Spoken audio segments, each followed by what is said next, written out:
Hey y'all, it's Addy. So, right now, we're gonna film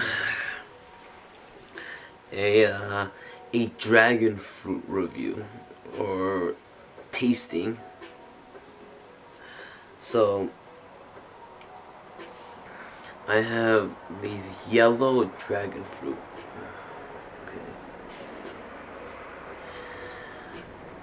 And let's see, I googled dragon fruit, okay, and the wiki link that showed up was the pitaya. It says a pitaya is the fruit of several cactus species indigenous to the Americas. Pitaya usually refers to the fruit of the genus Stenocereus, while pitahaya, or dragon fruit, refers to the fruit of the genus Hylocereus.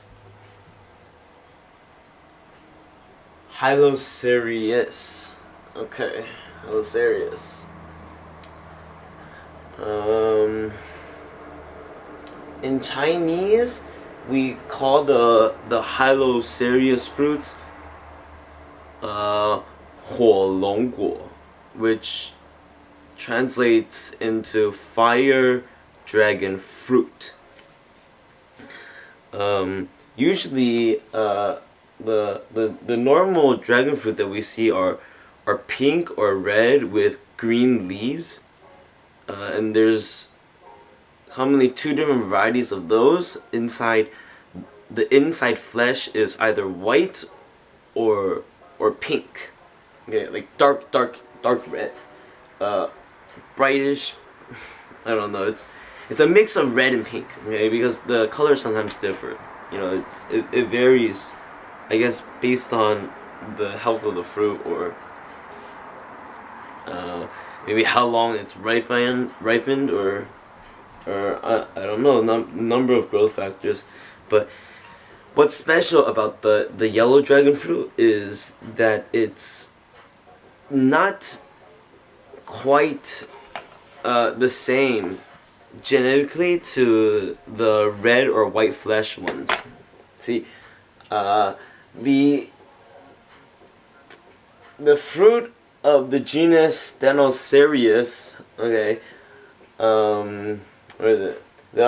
See, geography, okay. The pitahaya producing cacti of the genus Hylocereus are originally native to Mexico. They were transplanted to Central America, probably by Europeans. They are cultivated in Southeast Asia, United States, Israel, Australia, Cyprus, and the Canary Islands. Okay, move hand.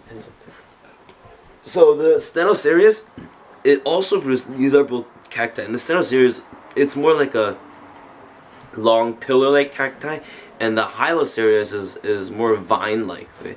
And the Stenocereus also produces fruits which they call the pitaya, the pitahaya. They call all of these cacti fruits the same thing, but because there's two different species of cacti that produce fruit, so there's a difference between these two. What it is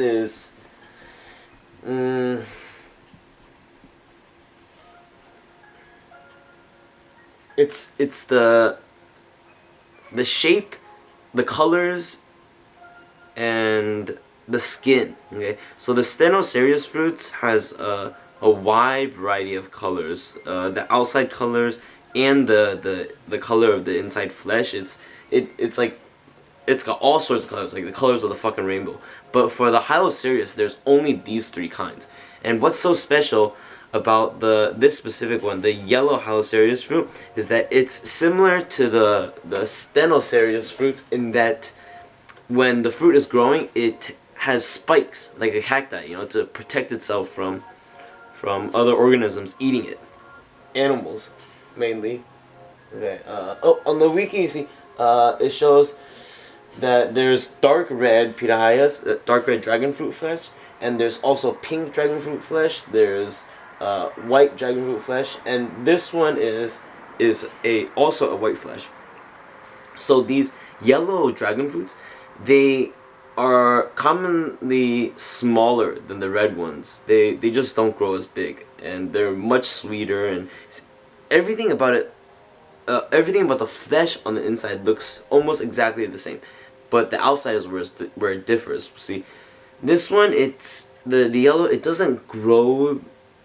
So if you've ever seen an Asian dragon fruit before, it's red with green, like green leaves, kind of. Okay, it's they kind of are leaves. It looks like leaves, and it's just growing out all over its body.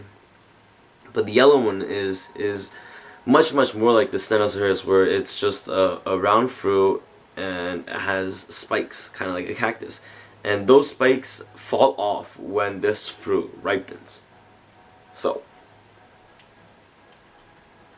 I don't know if we'll ever, be able to find, or if it'll ever be sourced to the United States, the Stenocereus fruits, but I imagine they are just as good as, the pitaya, the dragon fruits.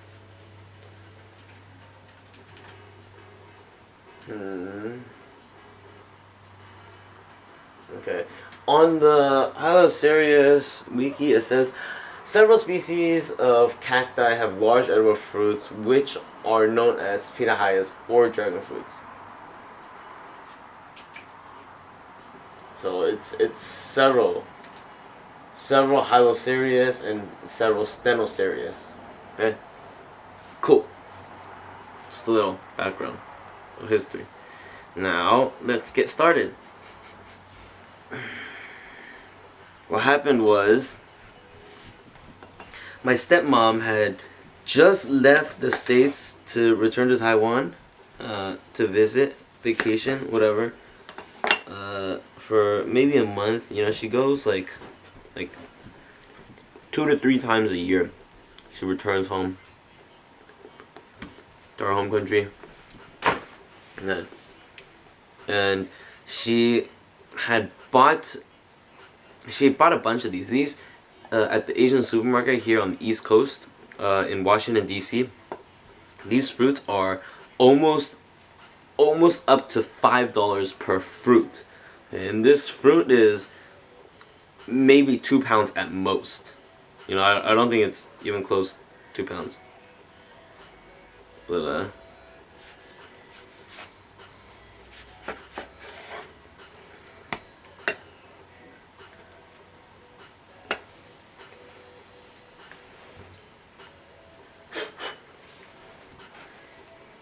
she was saving them to bring back to Taiwan, because over in Taiwan or I guess anywhere, the yellow dragon fruits are much more rare than the red ones. They're also much more sweet. They were smaller and sweeter and more expensive. It's a goddamn delicacy. So she was saving those to bring back to, share with her friends and her family or whatever. And I just up and took them. And if she had not bought those, I never would have known. I never would have tried. It was my first time seeing it. I mean, obviously, immediately when I saw it, I recognized what it was.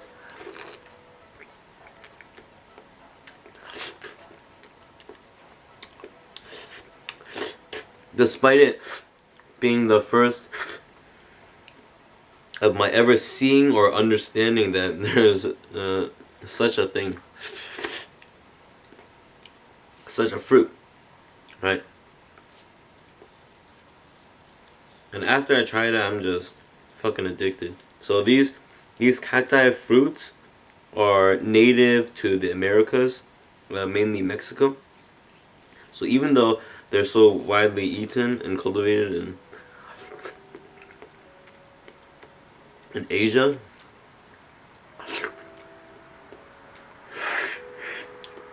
see, like even us in North America, in the United States,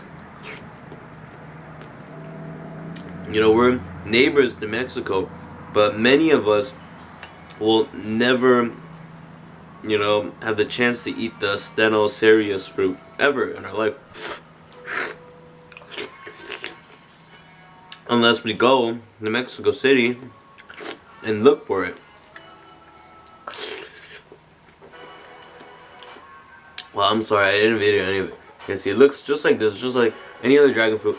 I would say that the yellow dragon fruit has larger seeds than the red.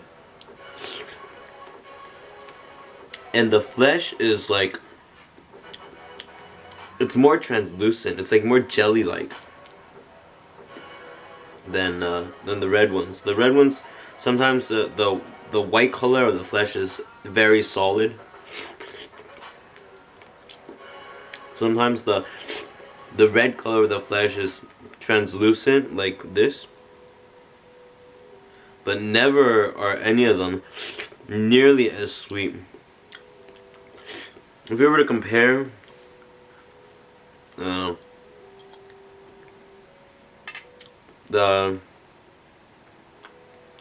flesh of the dragon fruit to another fruit, many would say that it's really similar to the kiwi because there's seeds inside. It's got a fairly firm flesh, but also soft enough that you can cut it with a spoon. And you know, it's great. It's fucking delicious.